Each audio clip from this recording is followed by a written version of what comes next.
Over the past years, the concept of living in a simulation has gained immense traction, sparking debates among scientists, philosophers, and thinkers around the globe.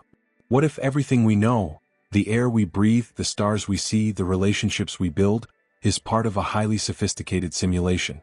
Could our reality be a grand illusion, no more real than the pixels on a screen or the code running a computer program? For millennia, humans have questioned the nature of existence, but the simulation theory introduces a possibility that shifts our perspective entirely.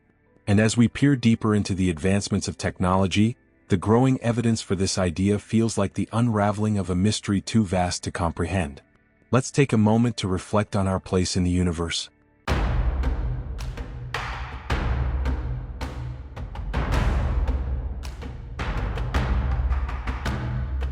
For centuries, our understanding of reality was grounded in physical observation. The world was a tangible, material place where the laws of physics governed everything we experienced. But as science evolved, so too did our questions about the universe's fabric. The quantum realm, for example, introduced strange and paradoxical phenomena, particles that exist in multiple states simultaneously, and outcomes that seem to depend on the act of observation. This discovery wasn't just strange. It was a potential crack in the facade of what we consider real. Could it be that the very fabric of our universe behaves like the pixels of a computer screen, responding only when observed? If we are living in a simulation, then there must be a creator. Perhaps it's an advanced civilization that developed technology so sophisticated it could simulate entire universes. But what would be their purpose?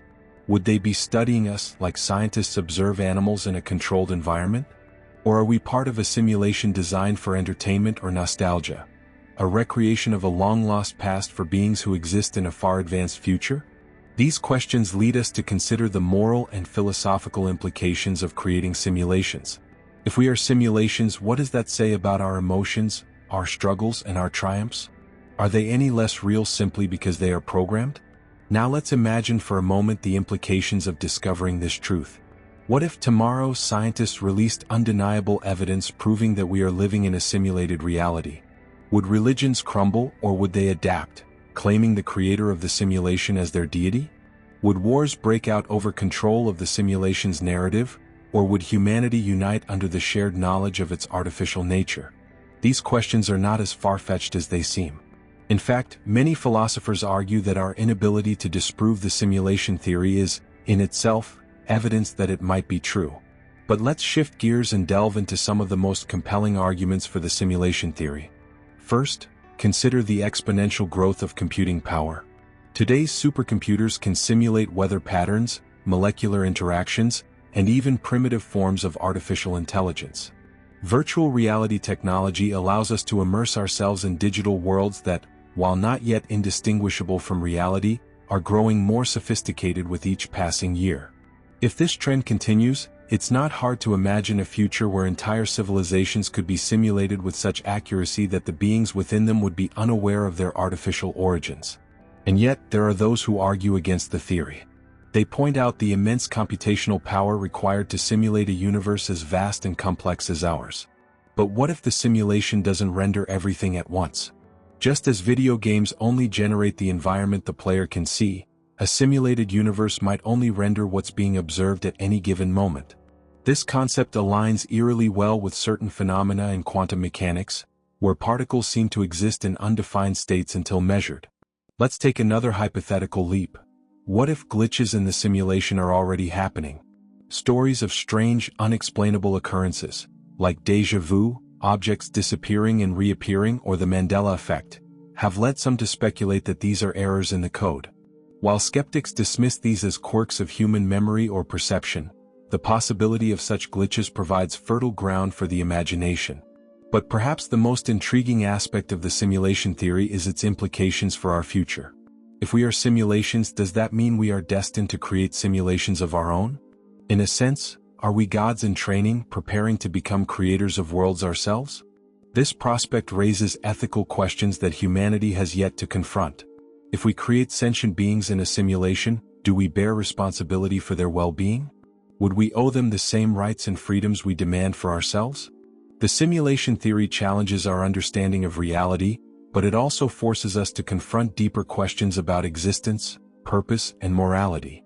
Whether or not we are living in a simulation, the mere act of considering this possibility expands our perspective and invites us to explore the unknown. But what if the simulation theory isn't just a concept limited to philosophical musings and futuristic what-ifs? Imagine if there was tangible evidence hidden in plain sight, a cosmic breadcrumb trail left for us by whoever or whatever created the simulation. Some scientists, like physicist James Gates, have pointed to the possibility of error-correcting codes embedded within the mathematical fabric of the universe, codes eerily similar to those used in computer programming. Could this be the fingerprint of a coder, proof that our reality is an artificial construct? Let's also consider the astronomical odds of our existence. Why does the universe seem so perfectly tuned for life? From the precise values of physical constants to the delicate balance of cosmic forces, everything seems to align perfectly to make our existence possible. Some argue that this fine-tuning is evidence of design, while others propose the multiverse theory, suggesting that ours is just one of countless universes, and we happen to live in the one where conditions are just right. But if the multiverse exists, who's to say it isn't a series of simulations, each one a sandbox experiment for a higher intelligence? Let's imagine a hypothetical scenario.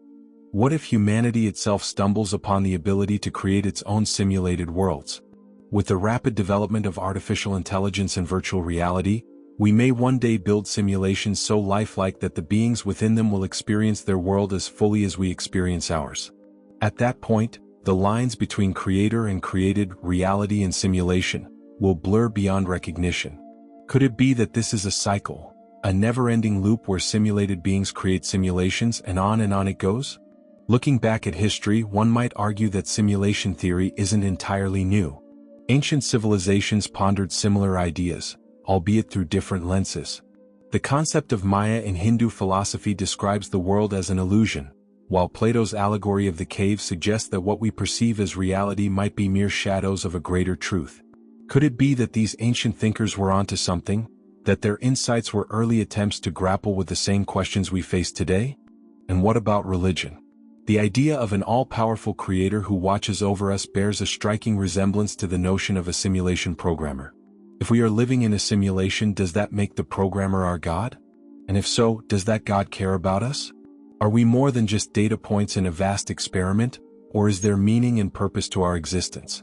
These questions have profound implications, not just for our understanding of reality, but for how we live our lives. Let's shift gears and consider a darker possibility. If we are in a simulation, what happens if the simulation ends? Could the Big Rip or heat death theorized by physicists be nothing more than the simulation shutting down? And if so, how would we know? Would there be warning signs, glitches in the system, or perhaps a sudden unraveling of the laws of physics as the code begins to fail?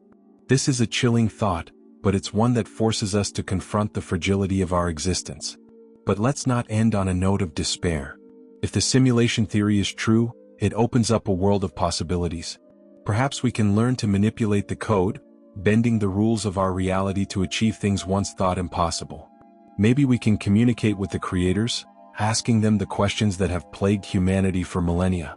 And even if we can't, the mere act of questioning our reality pushes us to explore, to innovate, and to dream. In the end, whether we are living in a simulation or not, the questions raised by this theory challenge us to look beyond the surface, to seek deeper truths about ourselves and our universe. And perhaps that is the greatest gift of all, the unending quest for knowledge and understanding. So what do you think? Are we living in a simulation, or is this just another wild theory in humanity's long history of questioning its existence? Let us know your thoughts in the comments below. Don't forget to like this video and subscribe for more deep dives into the mysteries of our universe. Who knows? Maybe together we'll uncover the truth.